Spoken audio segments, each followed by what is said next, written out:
entrando então com o espaço feminino. Esse enquadramento, eu não sei se eu gosto dele ou não gosto. Eu tenho uma situação com esse enquadramento ainda, gente. Eu não sei se eu gosto dele ou não gosto. Tô mais para não gostar do que para gostar, Daniela Azevedo. Nathalie, ajuda aí, eu não sei. Eu acho. Mas vocês têm a mente de Cristo, então eu sei que... Ó, vamos então falar sobre o poder destruidor da calúnia, meninas.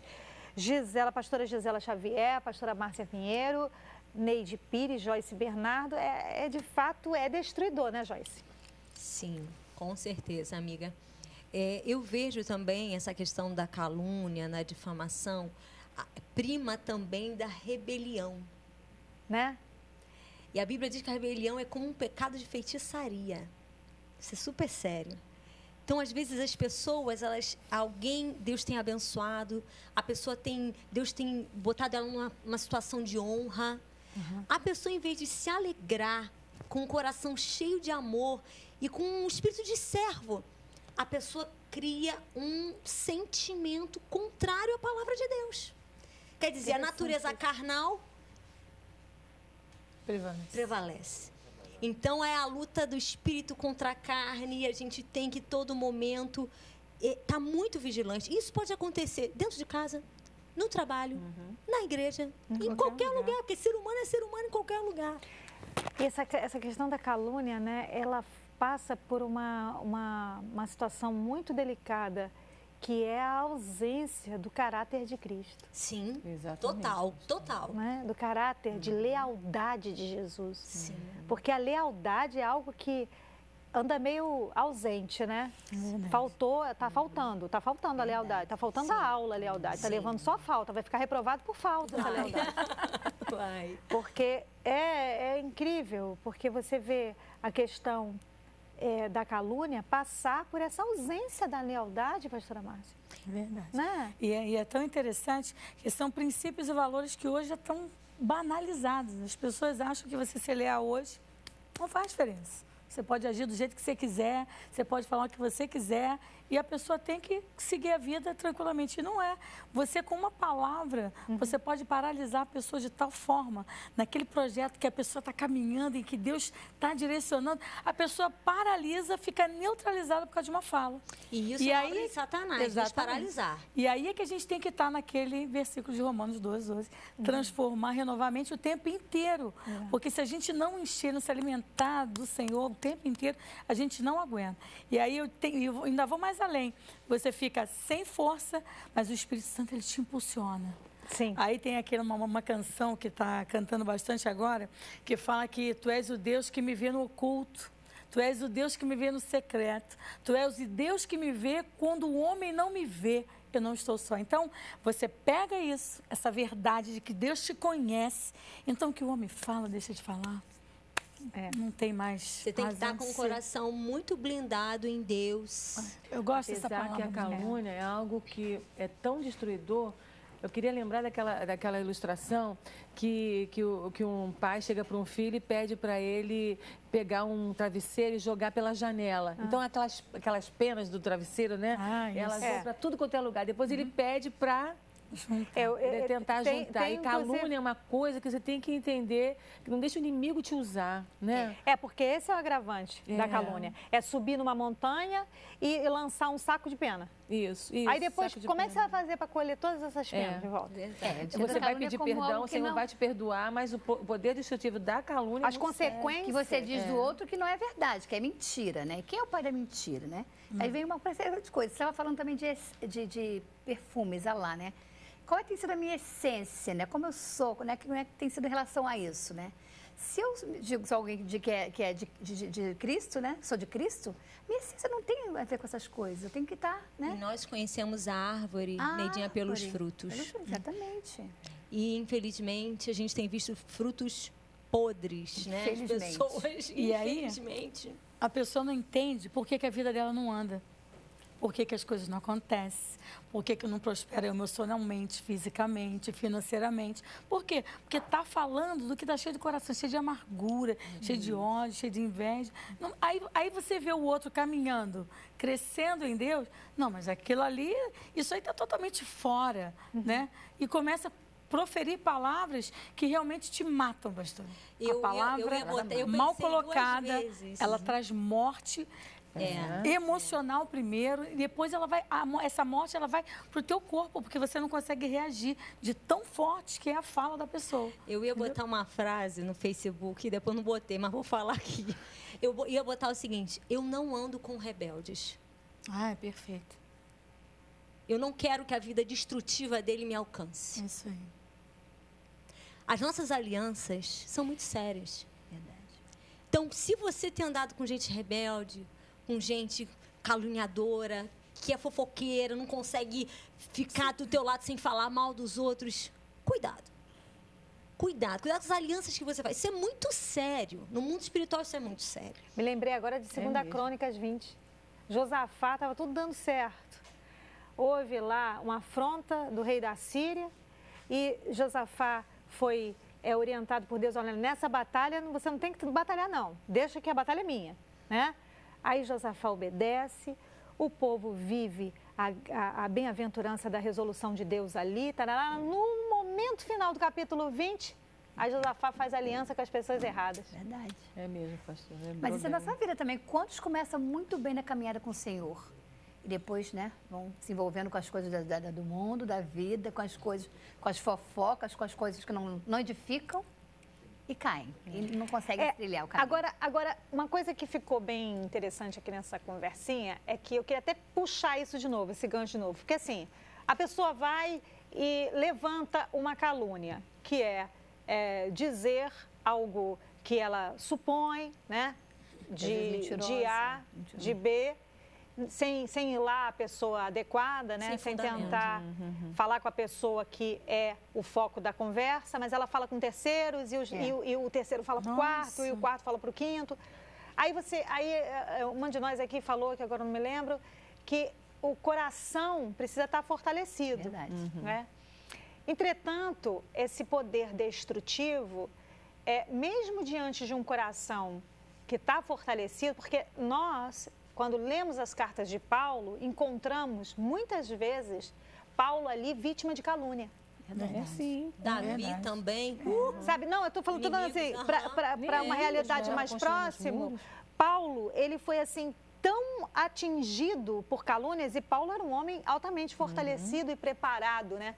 Mas você via Paulo lamentando. Ali eu estava dando uma lida, eu leio muitas cartas de Paulo e ali aos Coríntios ele fala assim: meus irmãos, vocês recebem de mim um afeto, mas vocês não devolvem este afeto para mim. Vítima de uma série de calúnias, Paulo sentia aquela vontade de não viver mais assim com os irmãos. Ele queria que as pessoas parassem de falar o que não era verdade a respeito de uma missão que ele tinha. Sim. Né? Então, assim, você vê um homem como Paulo, mesmo fortalecido, mas você vê o quanto que é o poder destrutivo da calúnia, né? Porque às vezes a gente julga assim, não, a Joyce é forte. Aí eu levantei uma calúnia sobre a Joyce, aí eu acho que a Joyce não tem o direito de reagir ou ficar mexida com aquilo. O que acontece também é que o caluniador, ele tem que saber que um dia ele pode ser confrontado. Mesmo que não seja numa situação em que ele pense que é imediata. Um dia ele pode ser confrontado. Porque, Jorge, eu já sofri com isso. E no início era só eu, era o meu nome que aparecia e havia uma perseguição, mas aí o Senhor ia me fortalecendo. Mas chegou uma hora que a calúnia veio também, começaram a colocar outras pessoas do meu ministério também, entendeu? Então chegou uma hora que eu tive que reagir, o próprio ministério falou assim: agora você vai ter que buscar.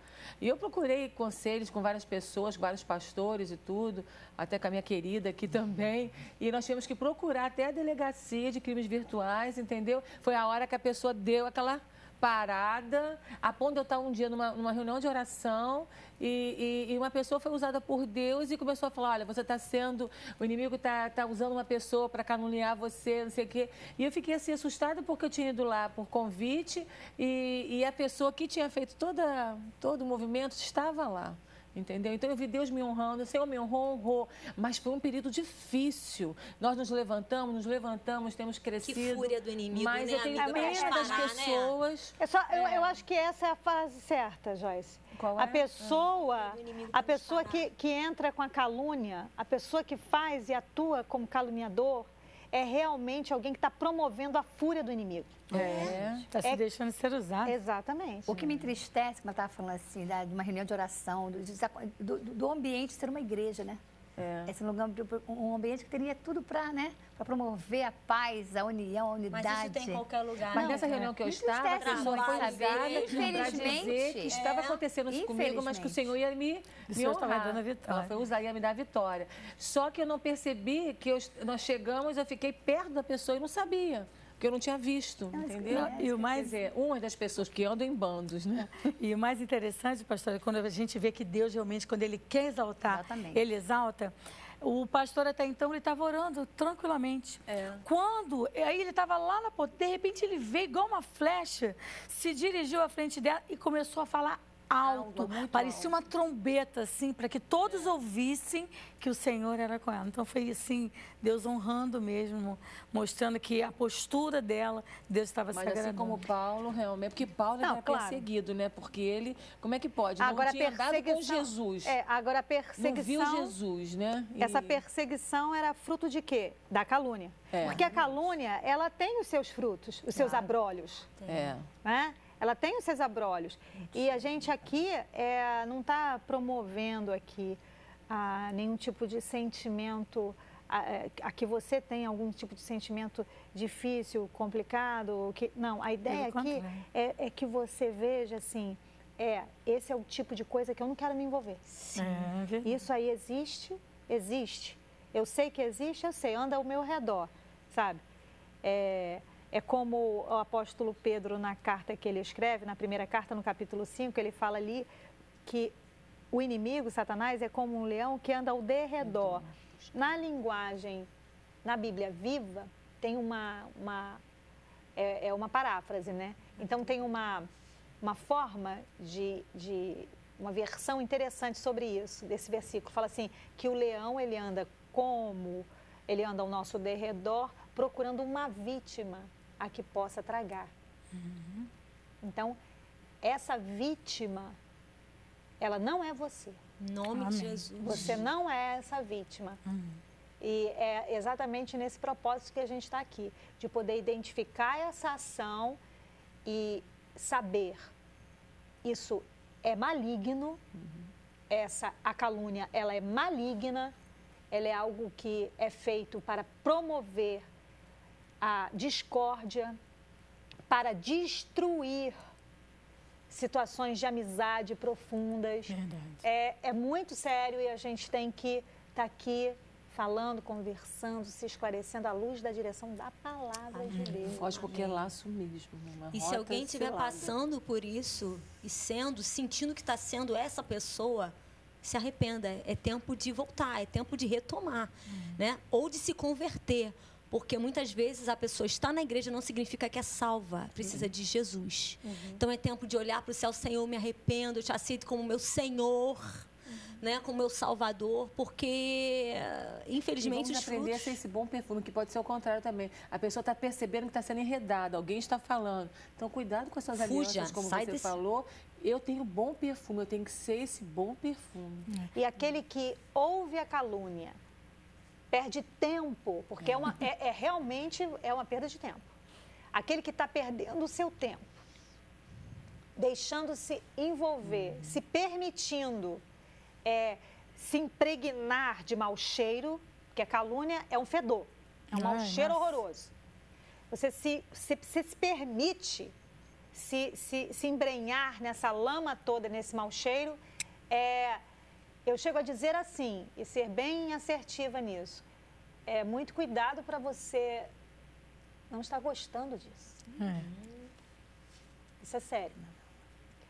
E realmente é hora de acordar. Senhor, em nome de Jesus, eu estou gostando de ouvir essa calúnia e de reverberar, reproduzir essa calúnia? Esse mau cheiro, eu deixei ele me impregnar? Não quero mais. Agora fui esclarecido em Jesus e não vou deixar. Até porque, pastora, nós como imagem e semelhança do Senhor, Jesus pararia para ouvir esse tipo de calúnia? Não parou? Não parou. Quando pegaram aquela mulher lá, aquele que não tem pecado, né? Ele falou, não queria nem saber da história. A pessoa, eles falando ele lá, ó. Eu me lembro muito bem, você ficou assim, Jesus estava lá desenhando e tal, Tipo não assim, sei mas o quê. que isso é isso? Que é isso? Né? Então ele falou aquela frase, aquele que não tem pecado. Então, quer dizer, tem coisas, ou você tem a essência do próprio Deus, ou você tem a natureza. Tem coisa que a gente tem que ser radical. Tem que ser radical. Por exemplo, eu sou uma pessoa muito chata, assim. Eu escolho as pessoas com quem eu quero andar. Eu quero andar com pessoas que têm a palavra, que olham para cima, que têm a verdade, que têm o Espírito Santo dentro de si. Agora, eu não venho com aquela coisa de ódio e azar. Pastora, sinceramente, eu oro, abençoo e tal, mas não quero perto de mim, não. Pastora, eu e a pastora Márcia, a gente faz um trabalho na igreja porque é o meu braço direito mesmo. Ela me ajuda demais. E antes da nossa pastorona, né, que é a pastora, minha mãe, antes de falecer, pedia muito para a Márcia ficar do meu lado, ajudando. Tem minha irmã que ajuda também. Mas tem gente que fala que ela me manipula, pastora, entendeu? E não percebe que falar isso é calúnia. É uma calúnia. Inclusive em relação em relação a mim, porque você está me manipulando quem eu sou? Sou uma ameba, sou uma marionete. Não, eu sou a imagem e semelhança do Senhor.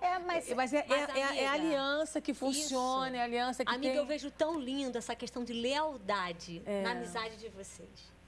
Isso nos ensina. Né? Assim, a cada dia, não é lindo? Eu vejo pastorinha Márcia super leal, ela está sobre a sua autoridade, sim, como pastora presidente. Então, a gente vê isso claramente. Mas, a gente sabe a nossa posição e servir. Pois é, mas sabe o que acontece? Quem interpreta esse tipo de lealdade entre amigas que estão no reino de Deus e interpreta como se elas estivessem no reino da morte, é porque essas pessoas, elas não estão em Cristo, elas não têm a Cristo. Porque essa é a visão do próprio inferno. Verdade. Essa é a concepção das trevas. Ela vê de onde ela está nas trevas. Por isso ela fala do que ela vê. Porque a boca fala do que o coração está cheio. E a boca alimenta o coração. Então, ela mesma se alimenta das próprias trevas e fala do que vê e do que sabe. Ela sabe de trevas, então ela vai ver o quê?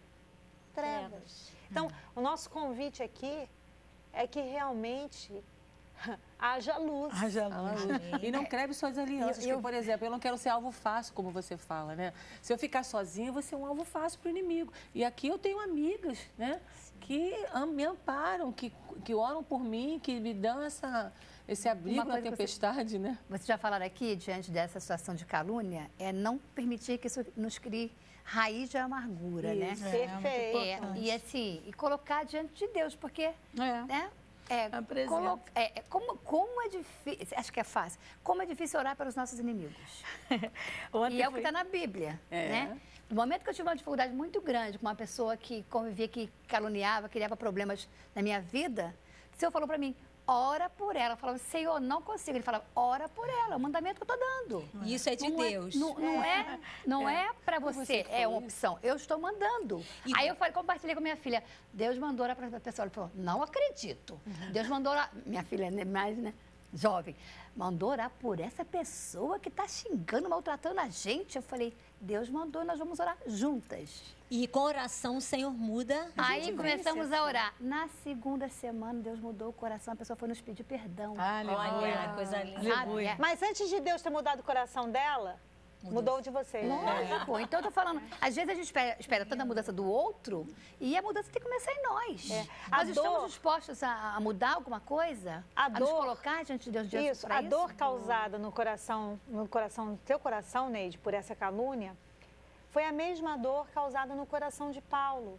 E foi por isso que Paulo, ele sempre estava disposto a colocar-se no movimento de perdão, porque inclusive no capítulo ali de Coríntios, ele diz o seguinte, eu não quero com isso oferecer a Satanás nenhum tipo de vantagem sobre mim. Isso. Sim. Entendeu? Porque quando a gente se propõe a se alimentar desse rancor, a gente está oferecendo vantagens a Satanás. Agora, é o seguinte, essa história toda aqui é só para que você viva um grande despertamento. Aleluia. E se você está diante de um movimento em que você é aquela que está vivendo aí essa dor, a que você se fortaleça com essa palavra aqui, sabe por quê? Porque aquele que é o teu Salvador, o teu Senhor, Ele cuida de você. Aleluia. Amém. Bom, nós vamos agora ao nosso quadro. Esse fato me marcou, porque tem coisa que chama a atenção das meninas aqui, marca o coração delas, faz uma diferença, e é legal que elas contribuam aqui para você também. Veja aí.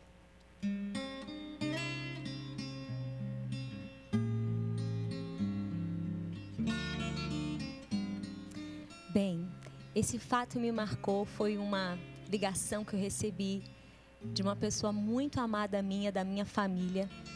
E ao conversar com essa pessoa no telefone, eu pude sentir que ela estava passando por um problema de baixa autoestima. E quando a gente fala em problema de baixa autoestima, a gente está vendo que a pessoa está olhando somente para coisas negativas, olhando para si, não se aceita, não se ama. E essa pessoa, eu vou abrir o coração, é minha mãezinha, que eu amo de paixão, teve uma criação muito difícil. E desde muito cedo ela trabalhava, era como uma empregada para minha avó. Minha avó teve ela mesma na barriga, mas fazia minha mãe como uma empregada. E eu sei que muitas coisas aconteceram com que ela ficasse assim, baixa autoestima. E eu pude pegar no telefone e olhar e falar com a minha mãe de todo o meu coração. Eu falei assim, mãe, escuta uma coisa. Você é uma bênção. Você é uma bem-aventurada.